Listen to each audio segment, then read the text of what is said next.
All right, so we live again. What's good, YouTube? This is Divine Prospect here with another test video, and we got this projector screen popping off right now. So we want to go ahead and test out the screen and see how the PowerPoints come through. So you're going to be privy to this new setup. All right, so we're going to go ahead and show some slides from my up and coming lecture. It's not too many things that's too revealing, but we're going to put it up there for you guys to take a look. So let me go ahead and set this up.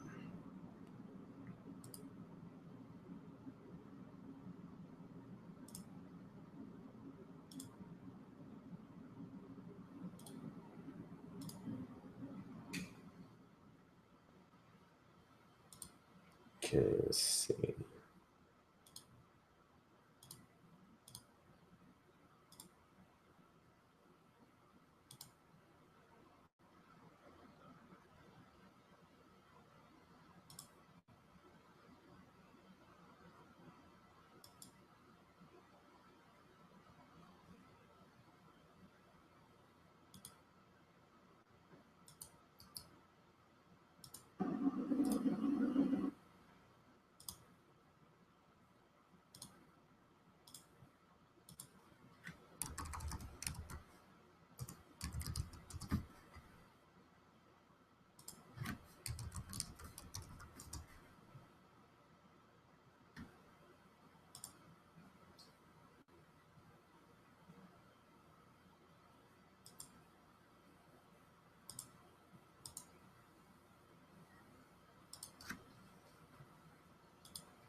Okay, so as you can see, we got the screen up behind me. I'm just going to test out to see how the PowerPoints look on this big projector screen here. This is definitely just a quick test bed before we go live. All right, so we're going to go ahead and check a couple of things out. There may be some of my subscribers that may be viewing. I posted it also in my study group so they can take a look as well. And this is just going to a couple of things before we actually go live, you know what I'm saying, in a couple of days or within the week. All right, so we'll go over a couple of these slides for you guys, just so you guys can get some insight on what I'm about to present next month. And also I need the feedback. Let me know how the audio is, how the visuals is. Let me know if you can see the screen clear. Let me know if you can see me clear. Let me know if the audio is choppy. Let me know if the video is choppy. So this way I can give you guys some prime quality in regards to what we're presenting here for the live stream. This is a live stream. All right, so let me go ahead and go through these slides real quick. Thumbs up. Somebody asked me to throw a thumbs up. Let's do a thumbs up. 5 seconds. 1, 2, 3, 4, 5. There you go. All right. All right. So let me go ahead and hit this preview. All right. There we go. Okay. Let me make a quick adjustment.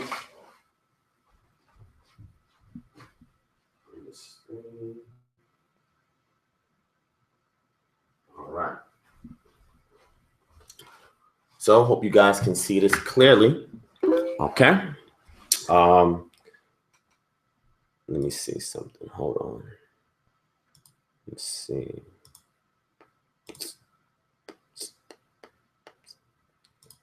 All right. Let me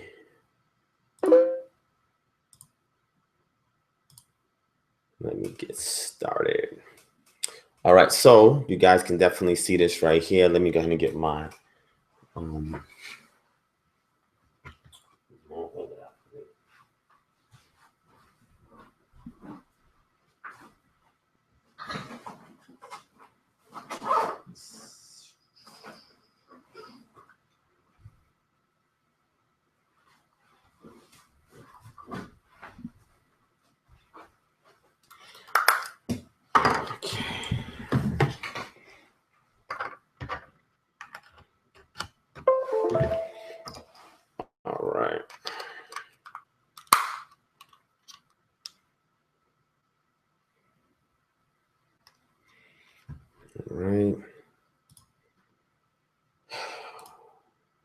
Oops.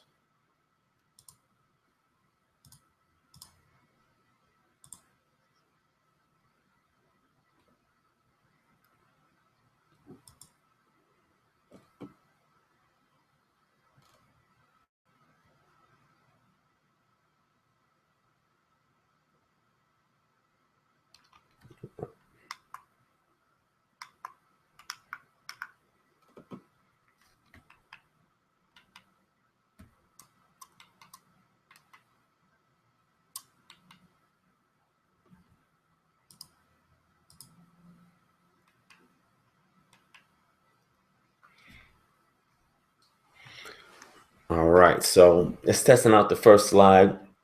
It should say the Minority Report, a rare archaeological and anthropological witness to the existence of the ancient Israelites, all right, by Divine Prospect. So I'm just going to go through a couple of slides so you guys can definitely take a look at the video and let me know if the slide's coming in clear. Checking out the audio, let me know if the audio is straight. I'm just going to go over just a few things from the slide. Okay, so the presentation objectives is to establish an archaeological premise for the history of ancient Israelites, to showcase the anthropological development of their culture and their existence as a people, to demonstrate the bias of modern day scholarship towards this perspective, and to introduce a scientific analysis of the ethnicity of the ancient Israelites. Let's move forward. All right, so the premise that I'm doing is based off of the Minority Report. All right. It says in the year 2054, a so-called pre-crime division is working around Washington, D.C.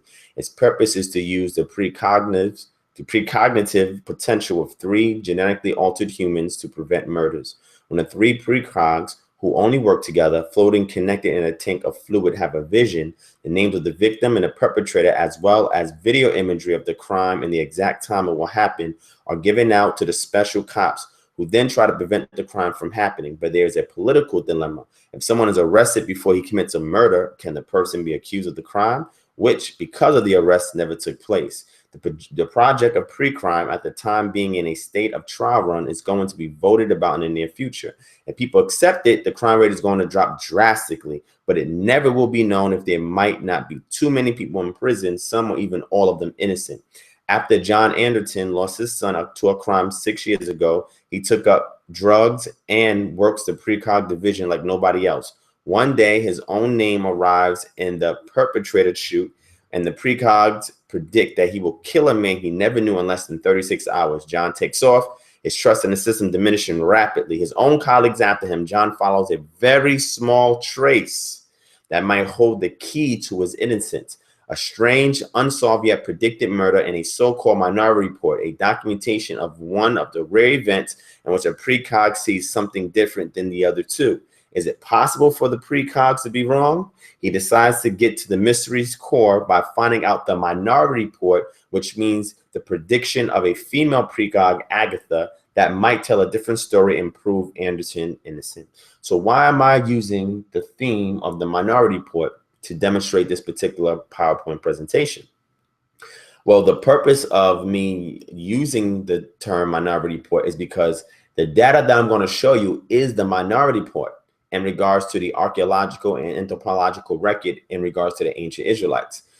Every individual article, book that I show you has been done by PhDs, okay? They're academically reviewed and peer-reviewed articles from universities, etc. So I'm not giving you no Joe Blow type of work here. I'm giving you some work by the top scholars in their fields and in their specialty. The problem is, because the funding for secular archaeologists and secular anthropologists, the budget for them is much greater and much higher. The more promotions come from this audience, and we don't have the works or the material being published as outright by those of the minority, you know what I'm saying, who have the same credentials as these secular archaeologists, but their material is not being published, is being overlooked, etc. So there's obviously an agenda involved, just like in the movie The Minority Report. So what I'm going to pull out here for you is the ethnogenetic references to the existence, to the culturation, the emergence of a people called the ancient Israelites. And this is very, very, very important, because all of the data that I show you, you can go back and research it for yourselves, and you'll see the things that secular archaeologists, anthropologists are overlooking and leaving out, because they don't want the information to fully validate what the text is saying. Now, because I indulge in textual criticism, what I will tell you is that what we have today is not the original autographs. Therefore, we don't have the full inspired word of the Most High. What we have is a copy of a copy of a copy and a redaction of those copies. So what we have to do is look at multiple manuscripts and look through the recesses of history for the different accounts of the indigenous individuals who first was holding these belief systems using anthropology, archaeology, and historical attestations, and kind of merge it together so that way we can come up with deductive analysis of what the original autograph was conveying to the audience. All right. And this is very, very important. So what I'm going to do for this particular presentation is show you the archaeological and anthropological record with just a few hints of scriptures here and there. But I want to base it mostly on the evidence, the concrete evidence for the audience out there that say that these people never existed. All right. Let's move forward.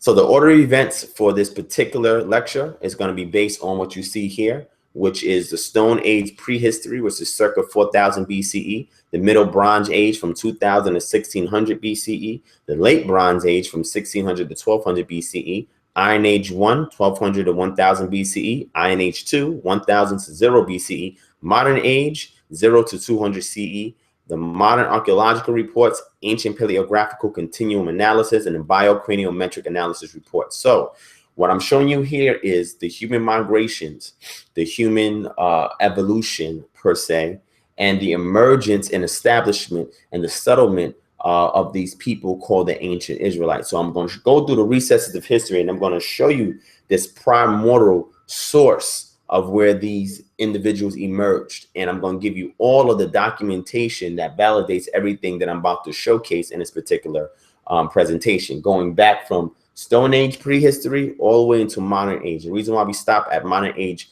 up to 200 CE is because the Bar Kokhba revolt in 135 CE, most of the Israelites or ancient Israelites that was existing in the land were fully dispersed and kicked out of the land because of their revolt against the Romans for the second time around. The first one a lot of us are familiar with is from 66 to 70 CE, where the Hebrews were warring against the Romans in the first war, and then the second war came up approximately 65 to 70 years later when they were finally expelled out of the country. Okay, and it's from that point that they got scattered, and that the history in the land itself, started to dwindle. Okay, and actually we can go a little further to 400 and 500 BCE, because if we look at the Samaritan revolts against the Romans, which is very, very interesting, because a lot of people don't really look into that. There was a series of Samaritan revolts against the Romans. All right, I'm not going to touch on that in this particular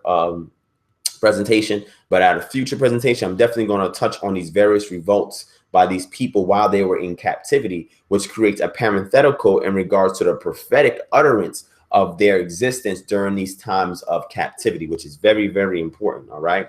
So we're going to deal with the modern archaeological reports. And after I go through a series of those, I'm going to show you the biasness that is in the secular community in regards to the data that I'm going to showcase for you.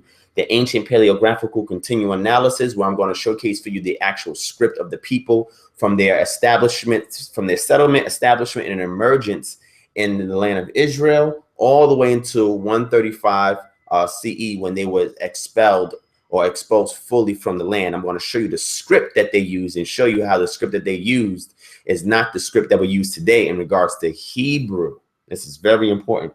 Then I'm going to show you guys the biocraniometric analysis reports, where I'm going to show you from a scientific model how we can chart back the ethnogenesis of these people called ancient Israelites, which helps to support their migratory patterns from the Levant coming into Egypt and leaving out of Egypt and going back into the Levant, mixing and mingling with the Canaanites, and then emerging as a nation state around the 10th to 9th century BCE, which is very, very important. All right. So I'm definitely going to bring you guys through that. Now, ethnogenesis is very, very important.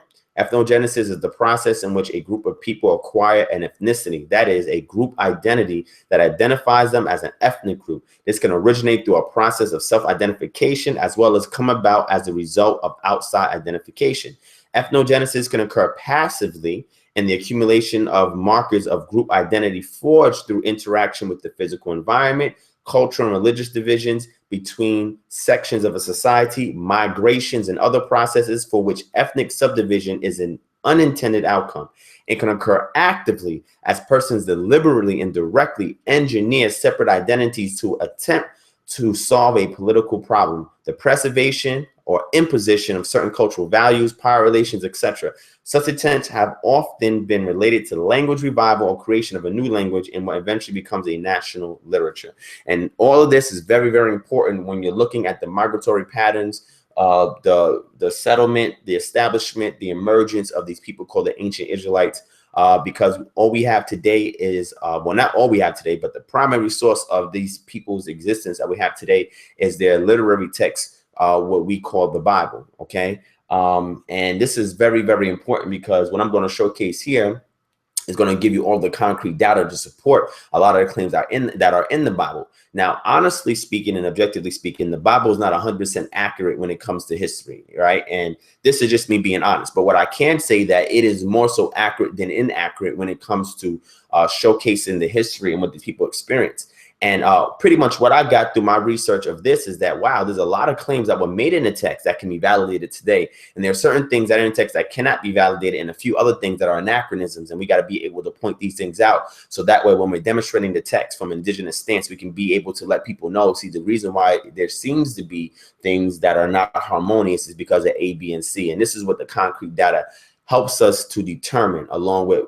me utilizing textual criticism, doing comparative analysis on manuscripts, looking at historical accounts, etc. So this is the archaeological and anthropological record that kind of fuses in with these other elements, so that way we can get a more accurate presentation of what the autographs would have said and what the actual people, how they would have lived, etc. This is very, very important because if we're going to be academically sound, we have to be able to give these references and sources from the time of their entrance into ancient Egypt and exited out. This is providing a practical model that actually fits the bill in regards to the existence of these people, all right?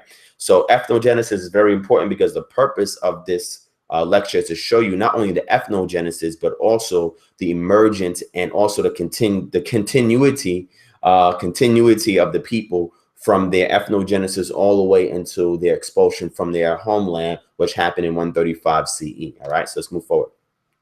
All right, so I'm gonna touch on the Stone Age prehistory, and the purpose of this prehistory is to show you the Semitic presence in Lower Egypt. Okay, so I'm gonna go through a lot of prehistory to show you guys how we had Semites or so-called Asiatics from the Levant region, because remember, Israel is on the African tectonic plate. And this is very, very important when examining geology. But how these individuals first came about during a Mesolithic period of the Natufians, and then how we see the emergence of these populace that are in Merimde and Fayum A, which are locations in Lower Egypt, and being able to look to see how certain agricultural methods, such as growing wheat and barley, emerged in Lower Egypt from the Levant region. Also, domestication of several animals also emerged in Lower Egypt, but we can see in the Mesolithic period in the Levant region. The Neolithic period is a period before prehistory, or the period in prehistory that comes before actual writing and dating and stuff came about. So during the Neolithic period, we start to see the emergence of the Semitic presence that's going to be there in the Nile Delta, which is very, very important because this situation is what allowed these individuals called Israelites, their forefathers, to actually come into the land of Egypt, because the area where they settled was already populated by a Semitic presence. All right, and this is very important. The Middle Bronze Age from 2000 to 1600 is the ancient Israelite entrance and presence in Egypt, which is very, very important. Then we have the Late Bronze Age from 1600 to 1200 BCE. This includes the ancient Israelite exodus from Egypt to a wilderness wandering and entrance into Palestine. This is very, very important. Then we have the Iron Age 1 period from 1200 to 1000 BCE, which is the ancient Israelite settlement in Palestine. So when they're starting to really settle in Palestine and start to get things together through the confederacy of the 12 tribes, all right? Then you have the Iron Age 2 period, which is a long length of period from 1000 to 0 BCE.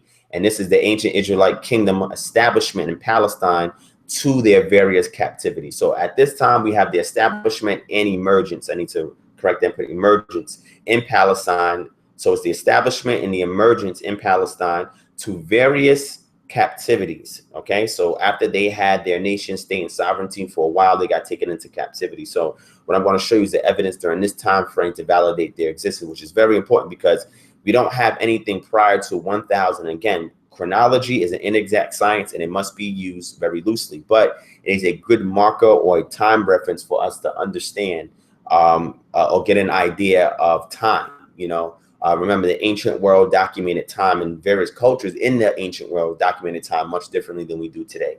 But using chronology is a good point of reference for us to get an understanding of the development of things and how things transpire. Okay, and during the Iron Age too, from 1000 BCE going forward, anything prior to 1000 BCE, we don't have an establishment of a nation state via the archaeological anthropological record for the Israelites prior to 1000 BCE.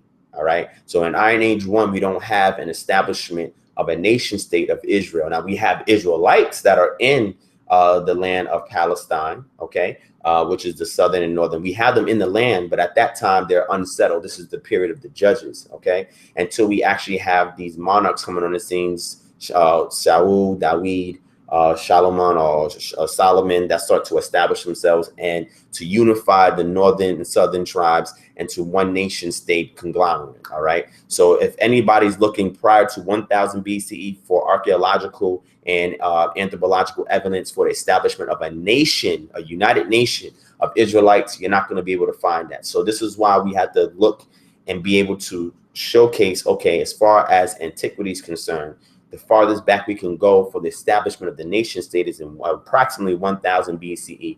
Anything prior to that, they were in the land, but it was during the period of judges. And the period of judges lasted about 380 years, okay, where they were just in the land and they was taking up the cultures of the people, marrying the Canaanites, and then the Most High to send judges to kind of separate them from the people. So during that period of time, there was no establishment of a unified nation of Israel. We just had these 12 tribes that were in the land causing havoc and mingling with the other people and so forth, to the point where some outside cultures cannot identify the Israelites from the native Canaanites, aside from what the vassal kings were reporting back to either nations that they were subject to, whether that be Egypt or further in the east. All right.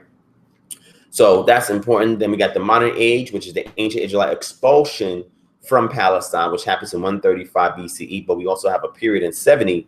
I'm sorry, modern age should say CE. I don't know why I get BCE there. Let me go ahead and change that real quick. All right. So the modern age is going to get from 0 to 200 CE. And during this time, we had the destruction of Jerusalem in 70 CE, whereby which the Israelites, a good portion of them left out the land, went south into Africa, okay, went north into Europe, and this is where we start to get the emerging of the Sephardim. Some went in further towards the east. This is how we got the development of the Mizrahadi Israelites. And then some still stayed behind in the land. Some was put to the sword. Some was burnt. Some was brought into an additional captivity.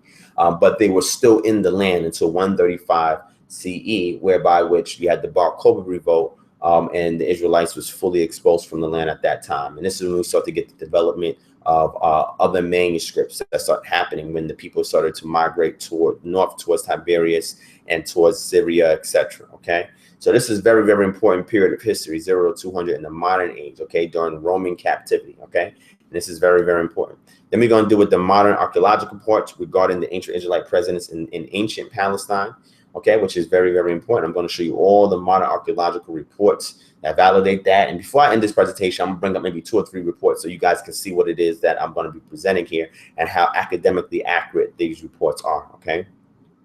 Now, another thing that I'm going to touch on in this presentation is the importance of pottery in archaeology, because we start to see the emergence of a different type of pottery by the Israelite culture that was differentiated or different from the other cultures that were around there. You also got to look at the Mycenaean type 2, type 3, A and B, which are the different potteries that came from the Aegean civilizations and importing it into the land of Israel. You also have the Phoenician pottery, which I'm going to also demonstrate for you guys as well. And then you're going to see the emergence of the Israelite pottery, which is very distinct. and can be used as a marker for the cultural emergence of these people called Israelites. All right. So archaeology is very important, and I'm going to give you some references so you can go back and research and see how important archaeology is. So these references right here, like this reference right here, is a university academic reference. Okay. In regards to ceramic compositional analysis and archaeological perspective, which is very, very important. Then we have these two books here, Pottery Analysis and Pottery and Archaeology, also from universities, where they give you an overview on the importance of pottery in archaeology, which is very, very important. You know, and I go through history of pottery in Palestine, which is very central to understanding the development of pottery. You know what I'm saying? So I will go through all of that for you guys there. And then I'm going to touch on this right here. So this right here is Canaanite pottery. All right. This right here is Mycenaean pottery, which is very, very important. I'll touch on that when I do the lecture. And here at the bottom is ancient Israelite pottery. Okay. So when Israelites started to establish themselves as a nation state, we start to see this new pottery come about because the ethnogenesis dictates that now they have to do things to make themselves distinct from the other nations that are around them. So now once the people or the tribes are united under David, okay, Saul doesn't even count. Solomon, his successor, a lot of the text was embellishing upon his history, right? And they was doing that for political purposes. And I believe it's because they didn't want to tie the separation of the northern and southern tribes of north of Israel and Judah based on David. I didn't think they want to tie it to David. And I say that because we have some archaeological references to the cities that Solomon built, the wall cities of Gezer, Hazor, and Megiddo. We also have a Judite fortress that that is believed to have been built by the Israelites and to be a place where David would go for you know, his private little sanctuary, etc. Again, another thing that we note is we go ahead and see these various potteries there. We also don't see any bones of unclean animals, which is very distinct because the Philistines was eating pigs and swine and unclean animals like crazy, you know what I'm saying? And the rest of the Canaanites were. When we look at the Judite sites and fortresses, we'll see that we don't have those bones there. But David is actually mentioned in the Tel Dan Setter. So the Judah was actually known as the house of Beit David, or the house of David, which indicates that the forefather of those people that was being pointing out by, let's say, looking at the Misha Stela, the Tel Dan, the Black Shalmaneser disc, the Black Shalmaneser obelisk from Shalmaneser III. We have indications of the Amride dynasties, etc. And then the southern dynasties of the house of David. That's important because when we look in the Hebrew for the word Pharaoh, which is Parao or Para, it means great house. So it means that anybody who's from the ruling class of that great house in Egypt or Kemet. And in Israelites, it's called Beit David, anybody that's from the lineage or the great house of David, who was known during that time. And the Tel Dan Standard is a great archaeological reference for that. Again, we don't have any archaeological inscriptions of Solomon, right? We don't have any of that. And there's a reason for that. And I'm gonna go ahead and expand upon it. And this is why I come to my conclusion, where I believe that the story of Solomon was really kind of conflated or inflated and embellished heavily for political reasons. Because remember, the text was written by the priesthood. It was not written by the layman, it was written by the priesthood, okay? When you study the Elephantine Papyrus, which is very, very important, you start to read some letters of the common layman, okay, that was in the diaspora there in Elephantine Island in Egypt, and start to get an understanding of how the laymen perceived their religious rights, their worship, their cultural identity. And then you start to use that to backtrack to kind of understand how the layman was affected by things that were going on. But the text was written by the priestly class in society, and that's very important. And therefore, certain political things was utilized. One of those political measures that we utilize is that if we read the Bible, especially from 1st and 2nd Kings, it is very biased towards Judah, right? And that creates a big problem because when we start to look at other manuscripts, such as the Samaritan Pentateuch, when we start to look at archaeology, we start to see a much clearer picture of the northern Israel, right? And then these things give us more perspective to show you the differences between the two.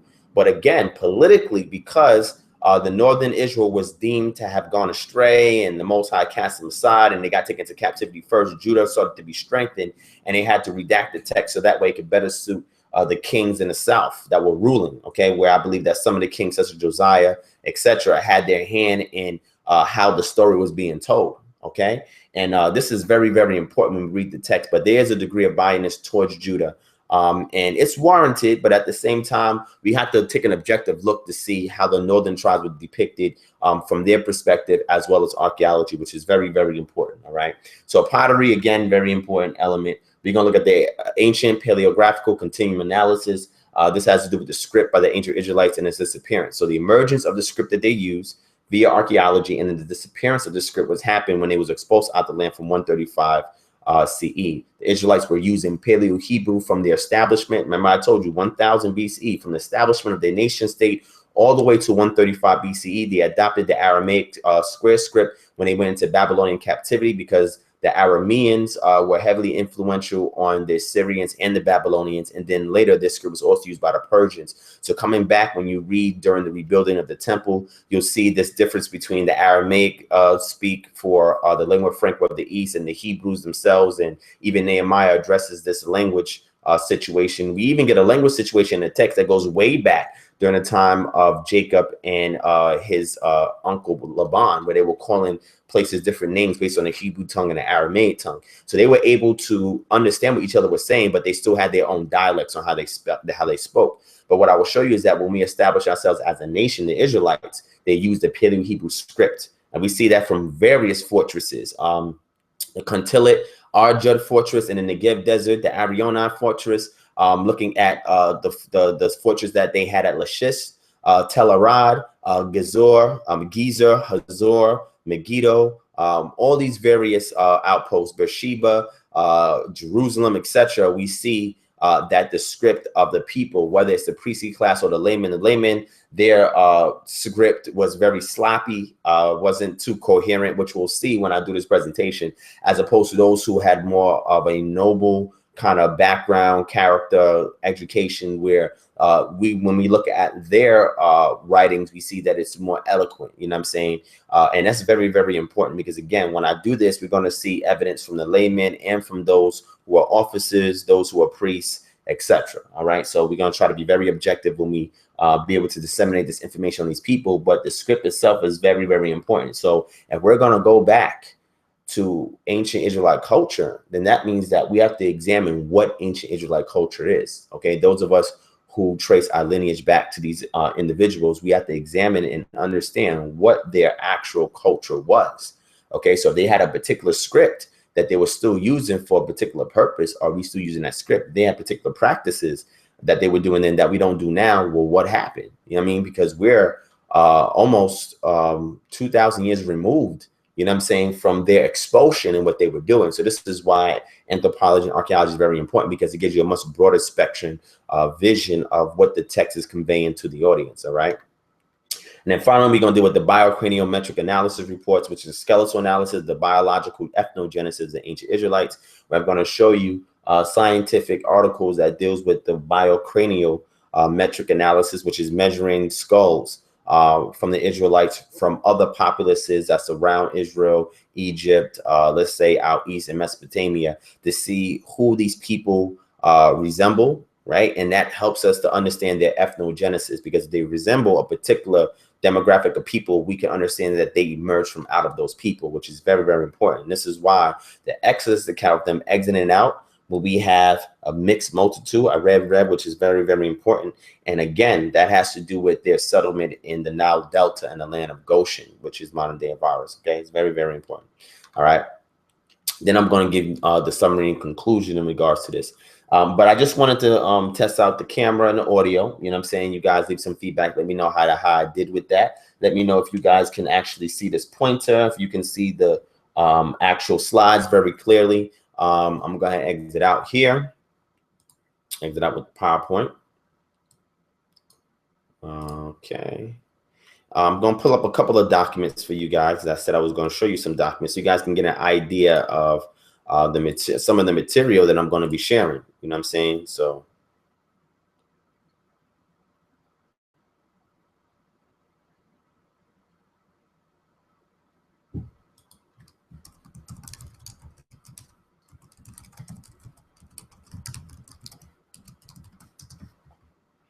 All right.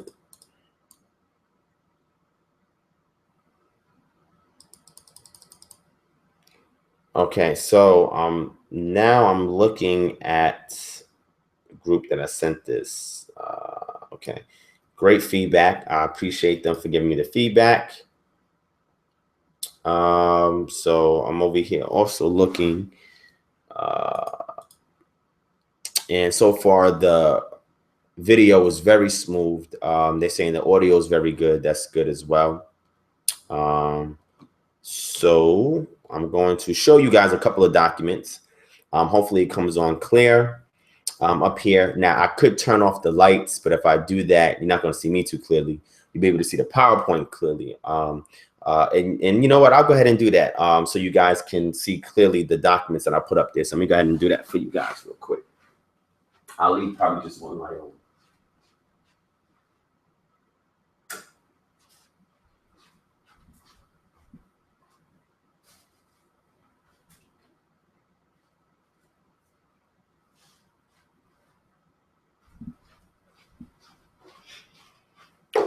All right.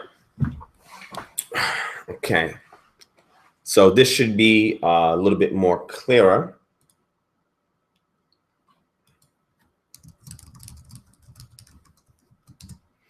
All right, and I'm going to bring up a couple of these documents, and I'm going to show you guys these documents, a few of the documents that I got.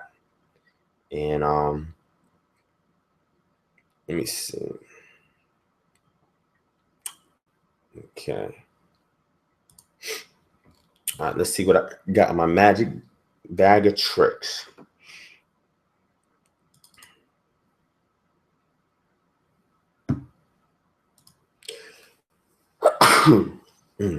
Excuse me. All right, let me see. What do I want to showcase? Let's go to modern archaeology.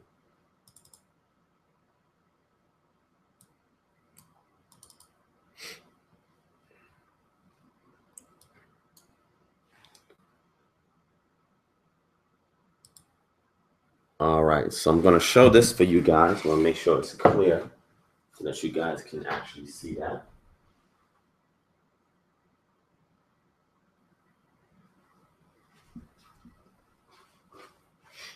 All right.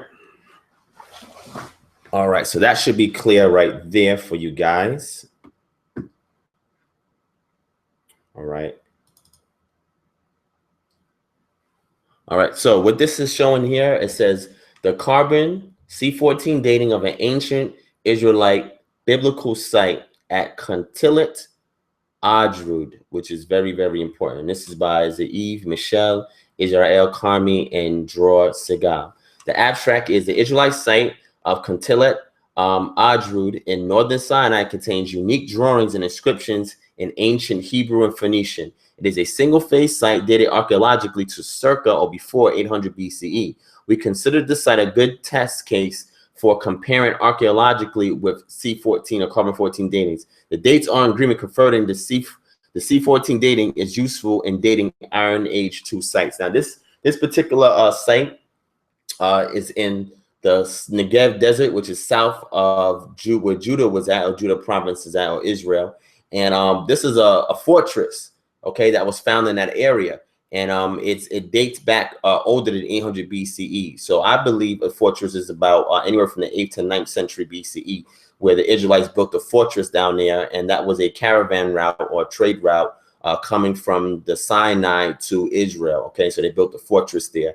And we have drawings that are actually there from the soldiers that were stationed there. There was also a priest that was stationed there. They had a little shrine thing that was going on there. Let me see if I can show you guys some of that in this document.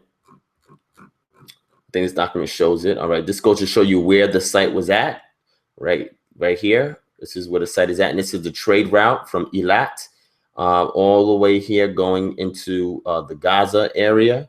All right, and again, this is a academic article by PhDs. All right, this is what the site or the fortress site looks like. All right.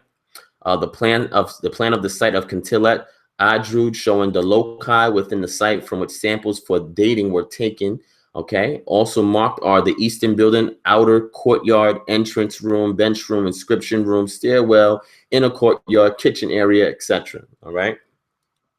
So This is some of the pottery that's found there, and this is some of the inscription, the stone bowl and some of the inscription that's on it, which is important. And it says ink inscriptions on the wall plaster, fragments of 3 inscriptions written in Phoenician script. They say Phoenician, but they identify as an Israelite site, so it's really not Phoenician script. But you got to remember the interfacing that the Phoenicians had done with the Israelites. And when we read, especially the story of Solomon, we know that a lot of the artisans, the builders, etc., for the temple were hired from Phoenicia.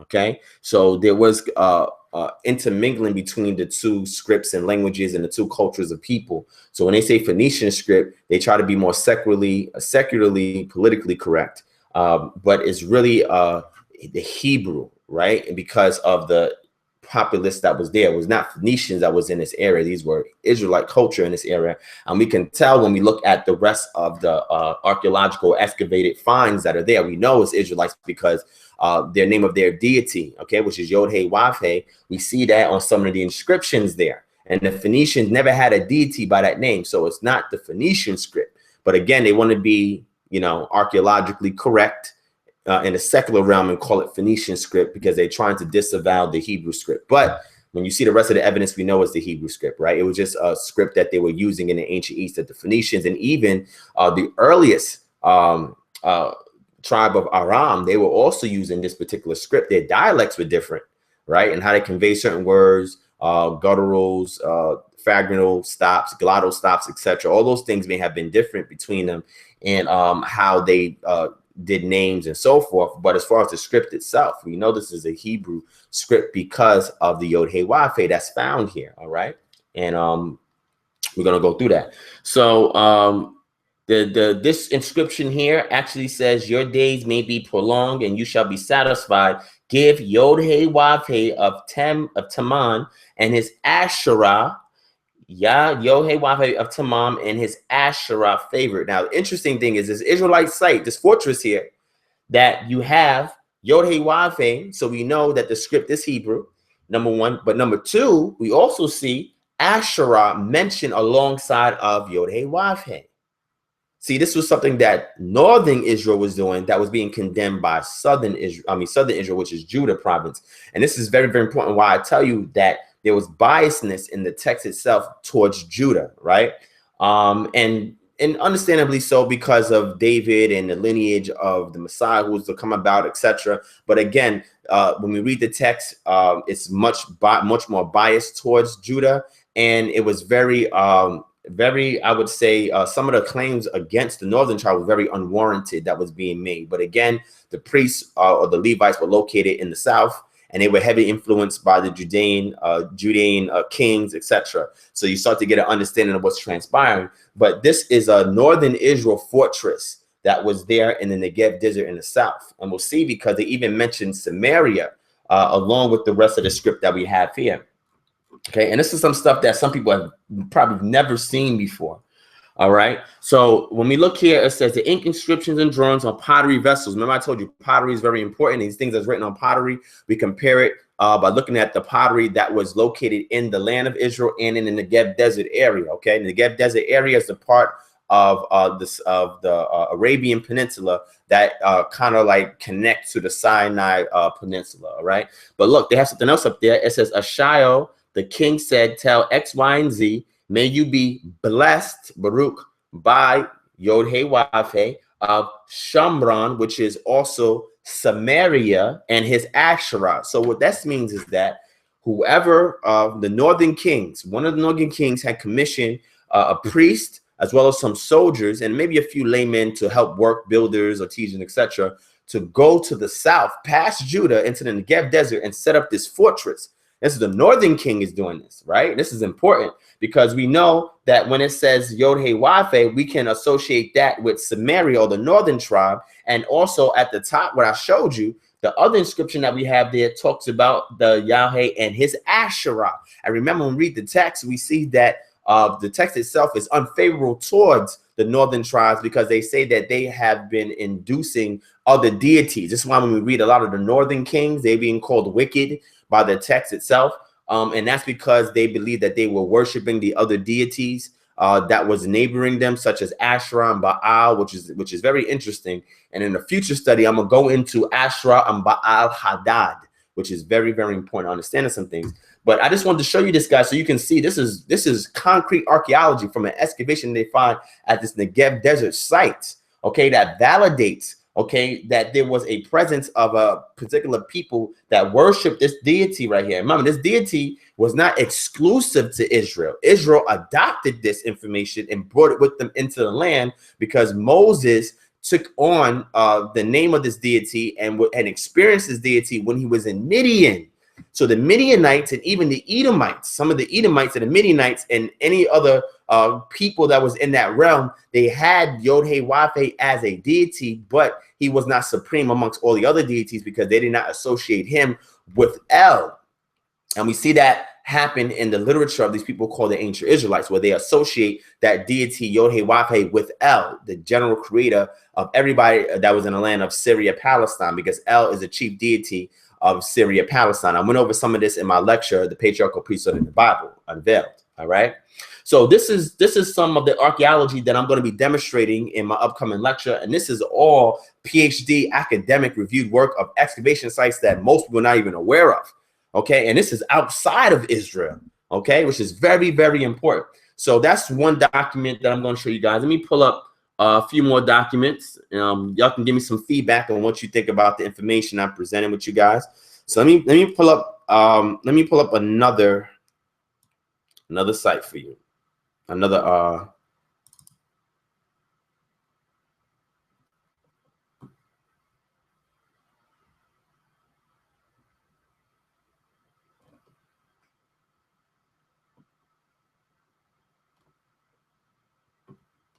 let me see what I'm going to put up in this bag of tricks.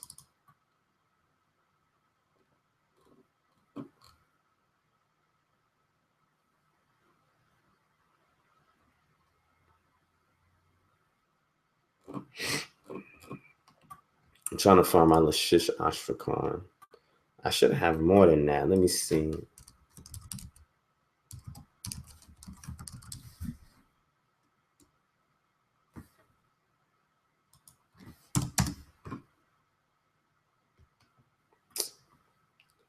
Pottery.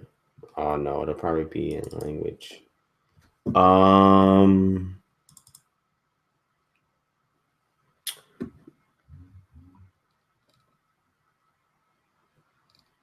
No, that's not what I want to show you guys. All right, this is what I want to show you guys. All right, so the city of Lachish, right? The city of Lachish is one of the major cities that was actually in Judah.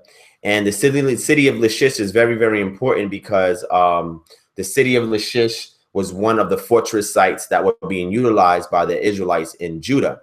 The city of Lachish was ransacked and attacked by the Assyrians and then finally taken over by the Babylonians. But the reason why I'm showing this is because they found Ashrakans. Ashrakans are pottery shards. So they've had like a pot or a vessel or something that they made out of pottery, and then it would be, and when it breaks or when it's broken and they can no longer use it for holding water or items or whatever, they start to use it as something to write on. So we discovered some Ashrakan for some Paleo Hebrew in the area of Lachish, and there's several of the ones here. And what they're doing is that they're doing an analysis to try and decipher what is on here and what it says, and be able to understand or get some insight on the people who actually wrote on these shards in Lachish, which is very important.